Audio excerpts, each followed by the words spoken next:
everybody out there, you're tuned in to 91.8 The Fan. You're in my corner, and I have a very special guest in the corner. Would you like to unveil your secret identity to the masses out there? This is Jim Raynor, also known as Robert Clotworthy. I love that.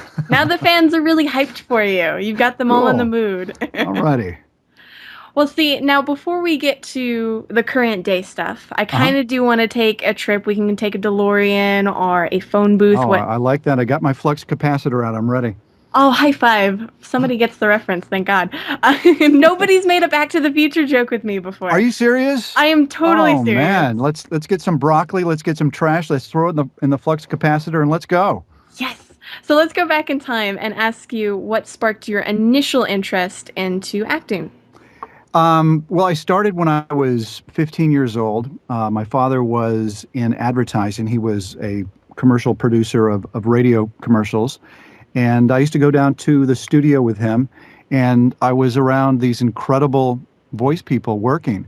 And I thought, man, they look like they're having a lot of fun. I knew that they were making a living doing what they were doing. And I thought that would be a great job to get into. I was always kind of extroverted as a child anyway. And when my father finally relented, allowed me to meet with some casting people in Los Angeles here, and they introduced me to an agent who signed me right away. And literally, I got the first thing I auditioned for was a commercial for Gaines Burgers. They don't even make those anymore. Then I did one for Hartford Insurance. I mean, I literally was working right away. I got like the first job, I auditioned for the third one, the fifth one.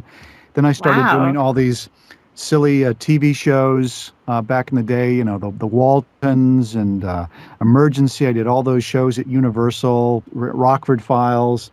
Uh, just you name it. I was on the show, and here it is so many years later, and I'm actually having more fun now than I did then, because I don't know if it's a greater appreciation for it or just the fact that I kind of am taking it. I take it seriously, but I keep it in proper perspective that it's not, the most serious occupation in the world, that I'm literally paid to play in the sandbox. So I just have fun with it, and I fortunately work quite a bit, so it's all good. Well, I think voice acting has definitely evolved through the years. I mean, Yeah. back in the day, you had to do what was it? It's something band. Like they didn't even have Pro Tools or anything, Oh, to match okay. match certain things. Now, when I started, they were still using the tape, reel-to-reel tape, and when they wanted to edit stuff, they had to cut it with a like a razor blade and then hang it over their Oh, shoulder God. and then splice it together. So yeah, it's changed dramatically, and it's made life so much easier now. Now I'm talking to you from my studio at my house. I have Pro Tools. I can do my recordings, do my own editing, send it out. It's much more efficient. I mean, that in itself is really amazing because you can have a home studio and it doesn't cost you, thousands and thousands of dollars unless you're actually renovating your house. You can Yeah. get, a microphone nowadays for maybe $100 or even cheaper if you're not doing something as at your level. You know what I'm saying? Yeah, for people that are starting out, they don't need to spend a ton of money to put together a soundproof enclosure. And when you first start out, to practice, to have fun, to build this joy that you're having of just exploring and having fun, so that when later on, when you need to invest money, you need to invest time, you're going to deal with the fact that people are going to rejecting you, that you're going to have that love of it to sustain you during those challenging times.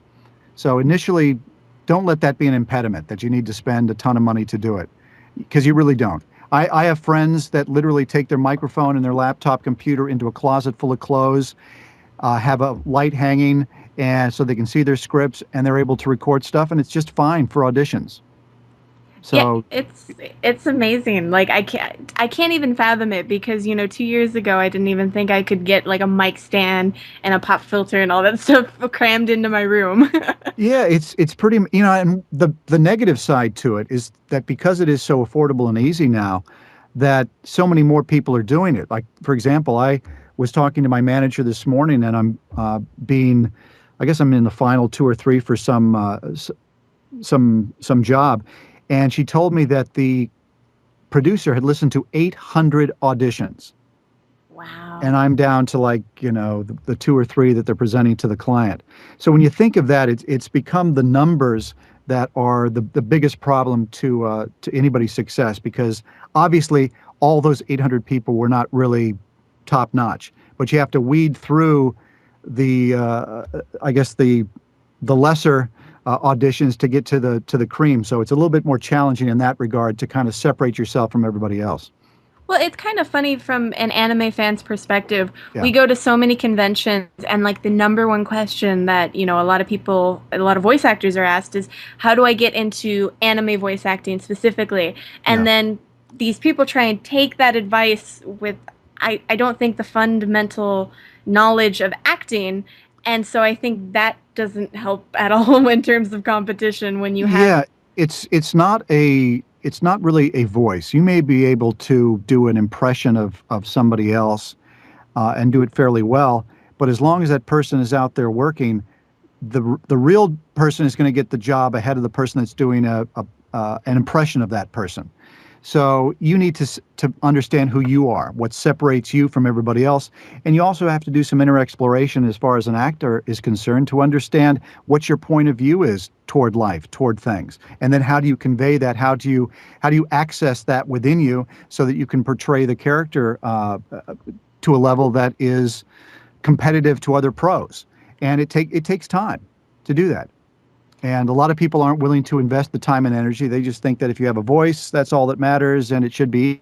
Well, yeah, on their craft, when they're doing it, it really looks pretty easy, because honestly, when you're a pro, it shouldn't be that difficult. If you're having a hard time as a professional, you probably should look for a different profession.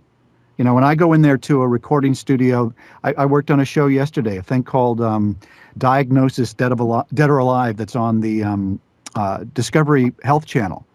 And they had scheduled 3 hours for me to do something that, in my mind, I'm thinking this shouldn't really take much more than an hour. Well, we were out of there in an hour and a half. It was about 25, 30 pages of stuff.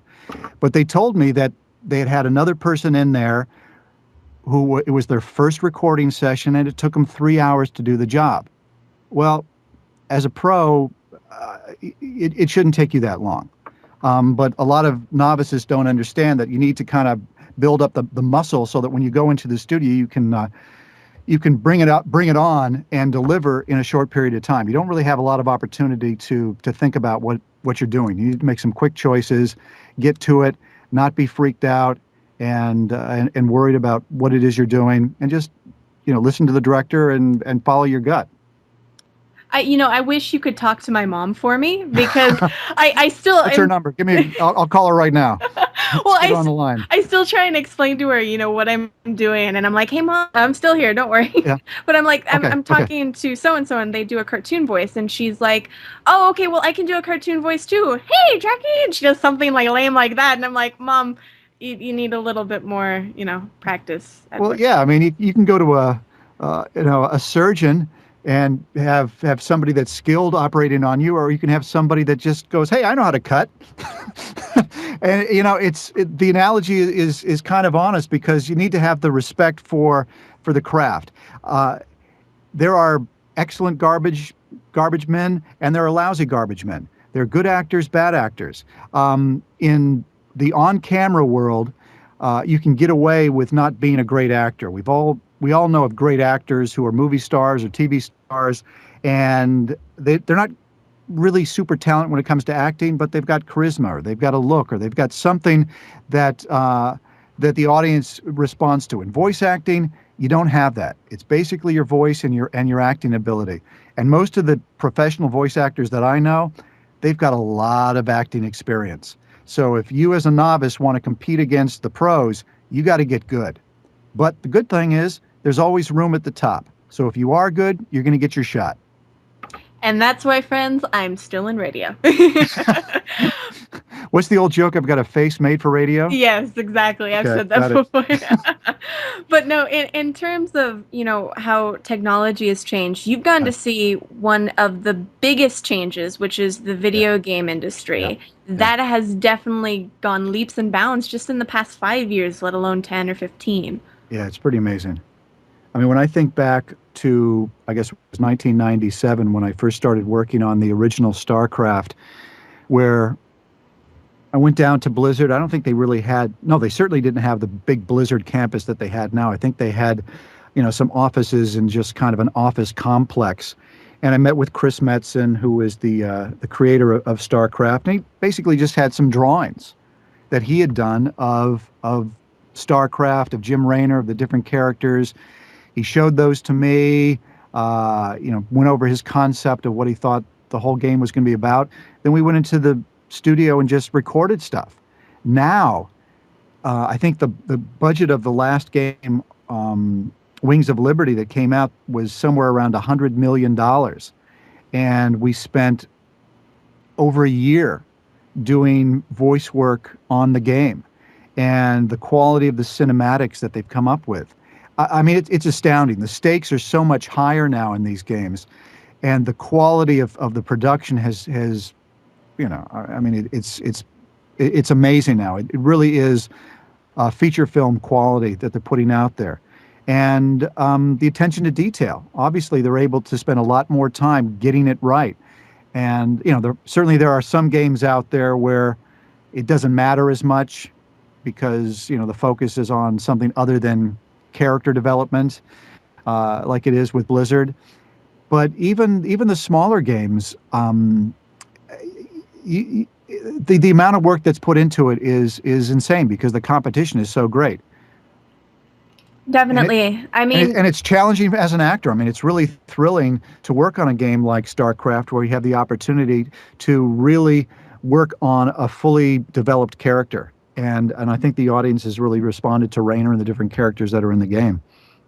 Well, I mean, sort of from the outside looking in, because you're not, a game developer, do you Right. think it's kind of a little bit scary to see how the numbers have risen in terms of, investing in a game? Because now they're multi-million-dollar projects, and some can break or make depending on the release day. Yeah, yeah. The stakes are incredibly high. That's why all of us are signing these non-disclosure agreements. We can't even talk about games that we're auditioning for, because they don't want the rest of the world to know what's going on. It really is, when you go down to Blizzard, for example, the security just to get into the place is intense. So yeah, the stakes are incredibly high when they're spending that kind of money. If the game fails, they hurt. So they've got to get it right.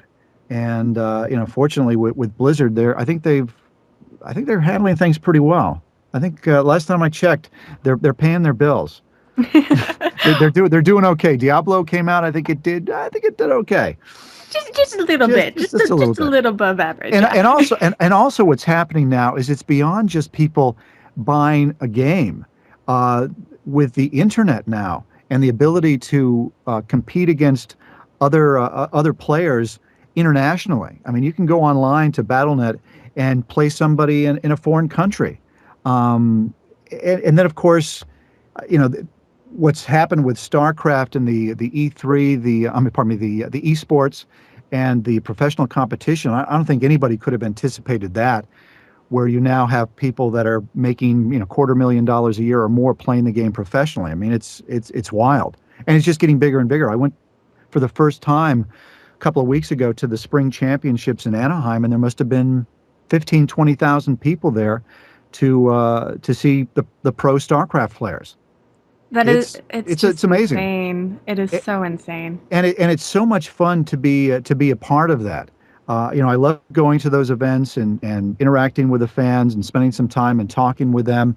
It's just a wonderful, wonderful experience, and it's something that I really really respect and really take dear to my heart, because I realize that eventually it's all going to end. At some point in time, StarCraft will be a retro game that people will have played in the past.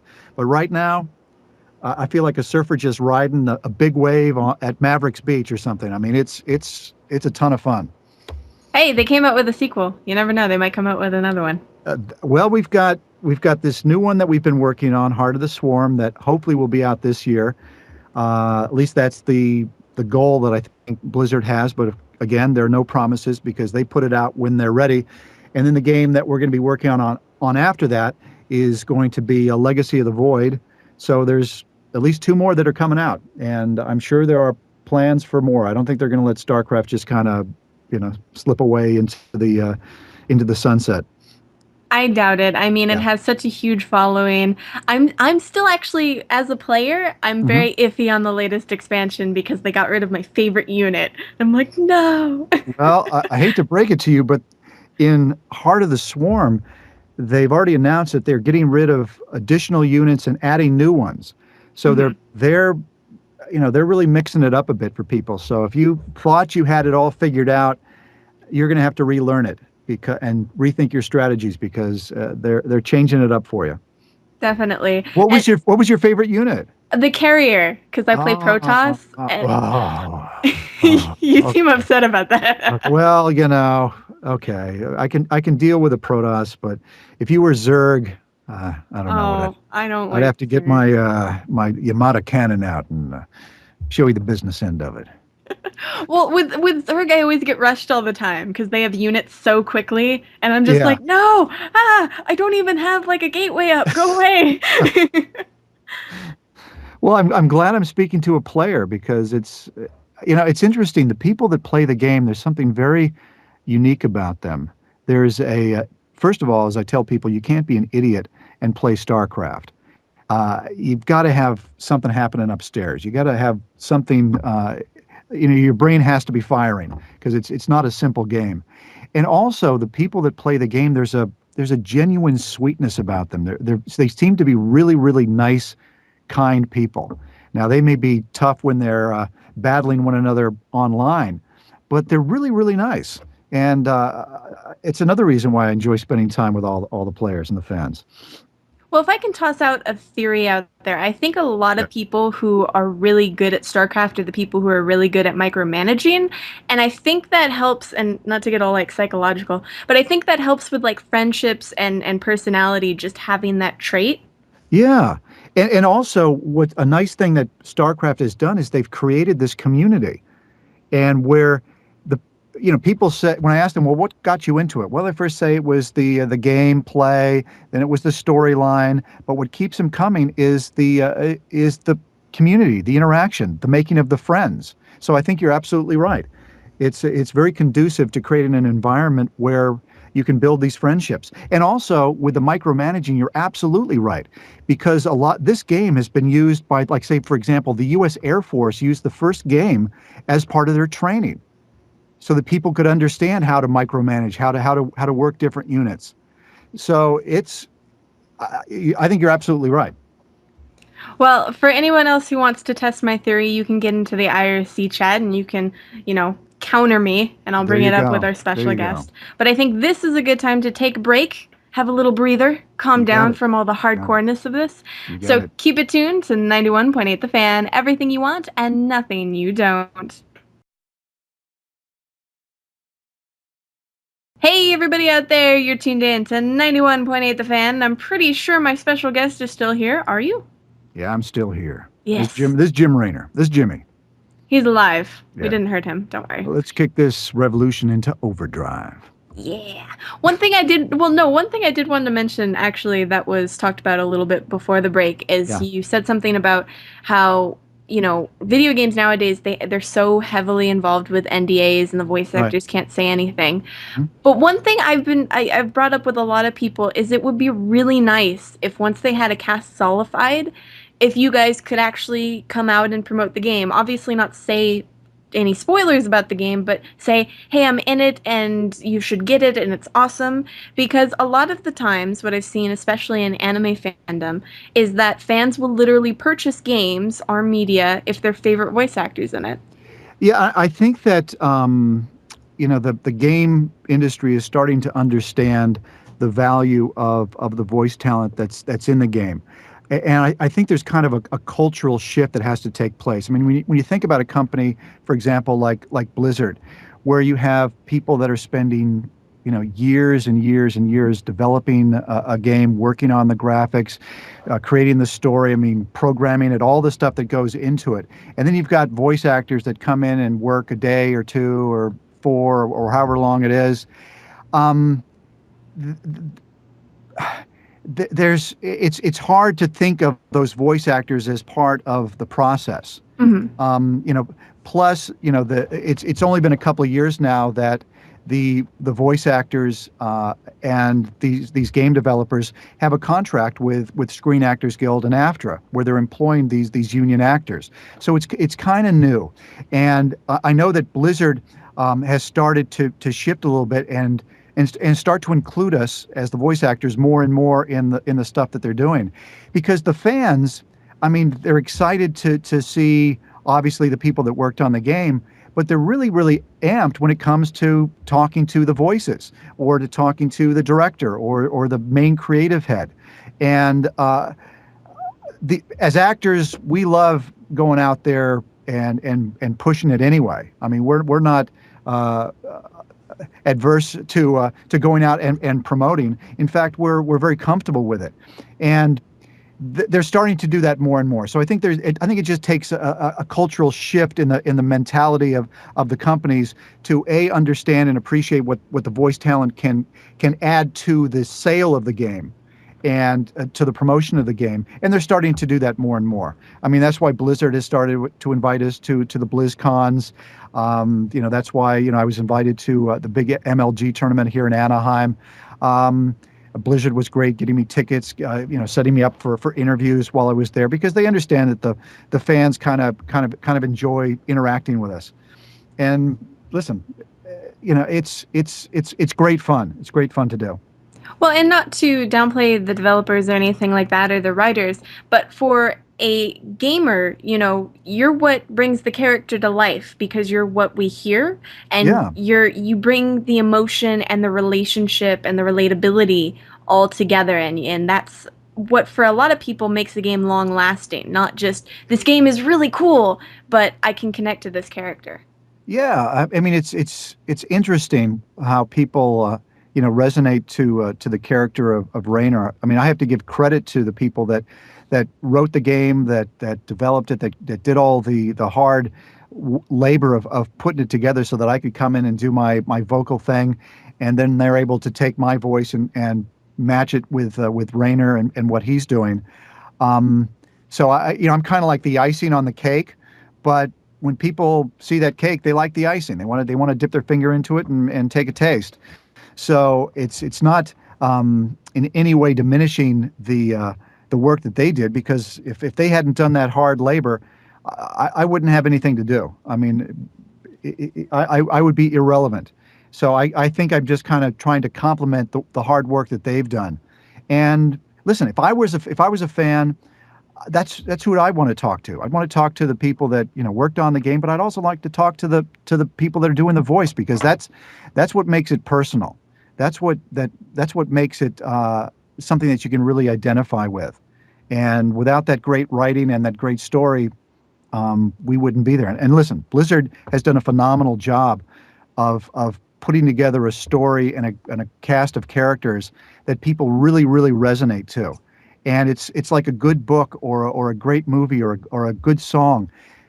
You may have seen that cinematic 40 or 50 times, but if it's done well, you're going to keep going back and seeing it. I mean, I look at that final little cinematic with or the last two that are in this last game where Tychus turns on me, and then I finally get to save Sarah, and I'm walking with her in my arms. And as an actor, it was incredibly gratifying to perform it. But also as an audience member, I'm able to step away and look at it and say, this really works as a piece of film. And I can look at it over and over and over again. And I think what happens is fans can look at that stuff and they see more and more subtlety that's in there. It's like peeling the layers of an onion. There's a lot there than what's just appears on the surface. And I think as you dig deeper into it, more of the subtle messages, elements of the story come out. And so it's one of those things that it keeps giving, which is what a good story should do. Well, I tell people all the time, and maybe this is a really girly point of view, but if a character has no like human traits or Yeah, anything I can relate with, if they're just out to hurt people for the sake of yeah, hurting people, I can't give them the time of day, just like I can't give an actual jerk in real life the time of day. Yeah, I mean it's what we would call it is basically a one-dimensional character. It's just somebody that's going around shooting people for no reason. Yeah, it's kind of fun to do that, to kind of work that out of your system. But after a while, you get tired of it. And what is nice about the characters in StarCraft is they're very relatable. I mean, even Kerrigan, who has turned into the Queen of Blades, there's there's a reason why she's gone there. With Jim Raynor, he's not a perfect person. He's very fallible. There's no guarantee that he's going to succeed. He's determined. He's going to try his best, but he fails quite a bit. When he fails, um, he feels badly about it because when he fails, people die, and it weighs heavy on him. And he's conflicted in a lot of ways, just like we are in people, as people, because it's all life is a learning process. We're born pretty naive, and as we grow older, we have more experiences. Good things happen, bad things happen. We understand what life is about more, but it's still a learning process. We don't have it all figured out. And I think that's one of the great things about StarCraft is that you come at it as a fan and you follow these characters and you're really riding on that experience with them. When I'm performing as Raynor, I don't like to get the script ahead of time so I know what's going on. I want to have that moment of where they say, "Oh, and in this scene you're doing this," and then I get a gut reaction to that, and I try to use that as the touchstone, the thing that because that's my honest reaction to it, and I'll build on that. And with StarCraft, that's the wonderful thing about it is that I'm filled with those kind of moments, and it's very relatable, it's very human, and it's something that we can all identify with. Plus, Raynor is a great role model because there aren't a lot of great role models in video games. A lot of the stuff is anti-hero. It's bad guys that we're supposed to root for. Raynor at his heart is a good guy, and he's going to try his best. He's got his vices just like everybody, but when it boils down to it, if you were stuck in a tough spot, he's the kind of guy that you would want in your corner. So he's the kind of guy that, in a sense, we should all emulate to a certain extent. And I take that responsibility very seriously when it comes to playing the role and also articulating it with the fans, because I know that that character means a lot to a lot of people. I had people who, when I wasn't going to be coming back, when I had initially been replaced as Jim Raynor, who told me how devastating that was to them, how the character had helped them through tough times in their own personal life. And it really meant a lot to me that character, the people were able to take that from the character and add something to their life and in a positive sense. So when I came back, I thought, man, I'm not going to let this opportunity go by, and I'm also going to let people know the important message that is there of hope, of working hard, of standing up for what you believe in, of even when the chips are down, of like when Raynor says that some things are just worth fighting for. It's true. Some things in life are worth fighting for, which means you got to take a risk in life. You got to live life. If you don't live life, why are you here? I'm so happy that you understand that from a fan's perspective because this is slightly off topic, but Hmm. one of my biggest role models when I was a kid was Sailor Moon, which is an old cartoon that a lot of Hmm. girls liked back in the 90s. Right. Actually, there's going to be a new one in 2013. We just found that out today. But, to this day, I don't think I'd be doing what I was doing if I hadn't seen that show, if I Yeah. hadn't taken the life lessons from that show and learned from it. So to see that you recognize people, who have had that same experience with StarCraft is, I think, really flattering for the fans. Well, it's true. I mean, life has changed a little bit, and people are getting their moral messages in different ways now. People may not be reading books as much. They're not reading a lot of mythology like they used to. Even the television programs that they're watching are a little bit different. People are playing a lot of video games, and I credit Blizzard for infusing in this game this broader moral message that people can learn from. Maybe it was by design, maybe it was just because they were following the basic formula of making a good story. But whatever happened that created this wonderful environment that is StarCraft, people are getting that message from it, and it's a positive message, and it's a healthy message. And in life, with a lot of garbage that's out there that'll hit you every day, it's important that you get a sense of hope, that there are people that are out there that are going to fight for us, that it's a noble cause to do that, that it's okay for you to have a vice, to feel bad.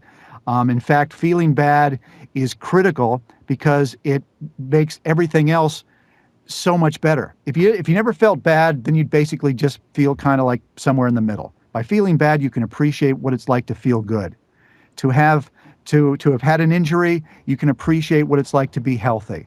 So it's important to understand that we're all fallible, we're all human, we have our weaknesses, we have our strengths, and that it's a growth process.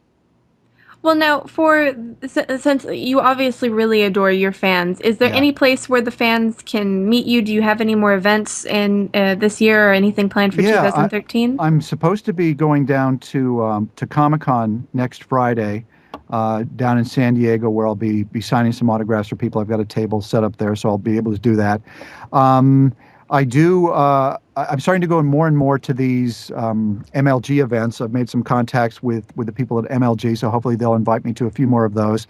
People that want me to come to where they are, uh, find out where the anime or the StarCraft or whatever events are happening out in your area, and talk to the organizers and say, hey, listen, I'd love to have Rob Clotworthy come by. He's the voice of Jim Raynor in StarCraft, because I'll come. I'll go there. It's not a problem. A lot of people think that, well, they're too busy. They're not interested. Blah blah blah.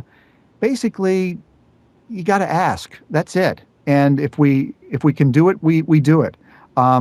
I've also got a Facebook fan page, Rob. I think Robert Dash Clotworthy. It's the Facebook fan page. Don't worry about the personal fan page. I mean the personal page, because I basically pay no attention to that. I pay only attention to the Facebook fan page. There's about, I think, 6,200 fans that are on that now, and I interact with people all the time. Also, I'm on Twitter, which is Rob Clotworthy at Twitter. And I've got, I guess, about 3,000 people that are following me now. I interact with people all the time. So you can send me messages, ask me questions, whatever it might be, and I always respond, because it's fun to do. And I think I owe it to the people that are so dedicated to the game. And it seems like you keep everybody updated on what you're doing on your Facebook and Twitter too, so the fans Yeah, can stay up to date. yeah. I let people know what's going on with the game when I'm going into the recording session. Basically what's happening. I can't go into great detail as to what's going on as far as the story in the game is concerned, because again we sign these NDAs. Plus, I think it's much more fun to kind of have the tease out there a little bit, and it makes it that much more gratifying when the answer. I mean, it's more fun to discover the answer than have somebody tell you the answer, to be honest. And also, I've started doing some charity auctions where I have these autographed Jim Raynor statues that I'm doing an issue of 10. I've sold, I think, 3 of them so far on eBay. The next one should be going up in the next week or two, and it's basically a signed Jim Raynor statue. The profits go to charity. I think I've already raised close to $1,500-$1,600 so far, by selling them, and it's a great cause. I don't know exactly what the charity event is yet, only because no matter what charity event I would come up with, somebody would have a problem with. So basically, the people that win the auction, I certainly take their suggestions and I put that in the hopper. And when I finish selling those final 10, I may divide it up amongst a couple of charities, give it to one. I'm not sure, but the money is banked on PayPal and will be distributed to some good causes. Well, make sure to let us know when the next one goes up, and we'll make sure to let Yeah, our Twitter and our Facebook followers know as well, and the yeah, listeners. yeah. Please do. Thank you. And now, are there any other projects that you can talk about that recently came out or that you're working on that you'd like the fans to know about? Yeah, I do. I'm lucky in that I get to do a lot of stuff. Um, I'm going to be in the new game XCOM that's going to be coming out. There's a Hitman, what the Hitman 5. I'm trying to remember what the heck the title of it Oh is. It's gosh. coming out the next I think couple of months that I'm in as well. I also am the narrator uh, a show on the history, and I think we're about to be picked up and go into our fifth season in the next month or so. I've been recording promos for ESPN's Sunday Night Baseball. So anybody that's been watching the baseball game, I do the little promo that's prior to the game and one that happens about, I guess, sixth or seventh inning. I've done voices on The Big Bang Theory, I think 4 or 5 episodes. The last two of this season, Two and a Half Men. I've done 10 episodes, two of them just this season alone. I mean, it goes on and on. I'm very, very fortunate and very lucky that I get to stay pretty busy. And also, I believe the latest Hitman is Absolution. Absolution, that's it. Yes, I Hitman had. Absolution. It was funny. I played a character has nothing to do with Jim Raynor. They brought me into the studio, and all I did for the entire 4 hours was curse. I play some crazy old Southern guy that just curses, and it's so funny. I'm not going to say anything that I said, but to see the curse words written out in a script, and to see like 40 or 50 pages of you, blah, blah, blah, blah, blah, blah, and after a while, the words lose all meaning. It just becomes a joke where you have a hard time keeping a straight face while you're saying it. But yeah, that was an experience, with Jim Raynor, where it's all very, very quiet and understated and subtle and kind of cool, to be this crazed, maniacal, just cursing fool. But that's what makes it fun to be an actor, is that it changes all the time. You Well, know? well, that's one way to get your anger out. Yeah, yeah. That is it. You cancel your therapy session that week, and you say, "Hey, I don't need it, doc. I worked all my issues out." I've just cursed into a microphone for three There hours. you go. There you go. But now, since we're nearing the end of this interview, I was wondering if you'd be willing to participate in a 91.8 The Fan tradition. Yeah. What's that? Basically, we ask everyone, whether they're a voice actor or not, if they'd be willing to do a radio bump for us. Yeah. Coolio. The trick of it, however, is that we ask you to do the takes live on air. So if you mess up, everybody hears it. Okay. That's why I'm writing this down very quickly. We basically ask if you could say, "Hello, my name is," you insert your name. "I do this," you can insert characters, that you're an actor, whatever you want to put there. And you're tuned into 91.8 The Fan. The Fan. Okay. So whenever you're Okay. ready, we can do a take one. Okay. This is Jim Raynor from StarCraft. When I'm not busy killing Zerg or changing Tychus's diaper, I'm listening to 91.8 The Fan. Raiders roll. Oh, I love that one. That was amazing. I think our live chat kind of squealed a little bit at that too. Oh, good. Good, good, good. Yes, I think they very much enjoyed that. Is there anything else you'd like to tell the listeners out there? Any farewell message? Let's see. Well, this is Jim Raynor, and we've been on this battle for quite a while. And I want everybody to remember that some things are just worth fighting for. And those are words to live by. I love it. There you go. Yes. Thank you for this. This was so much fun, and you were a great guest to have on the show. This was a pleasure. Thank you. Thank you so much for having me on. And I know we've been working on this for a couple of months to make it happen, so I really appreciate you sticking to it. Well, we're happy it came to fruition. And for anybody out there that missed any of this interview, shame on you. I'm going to chase you with a bat. But if you keep your eyes peeled to 918thefan.com and your ears listening to 91.8 The Fan, we'll post the interview up within the next few days. So keep it tuned to your favorite station, where we play everything you want and nothing you don't.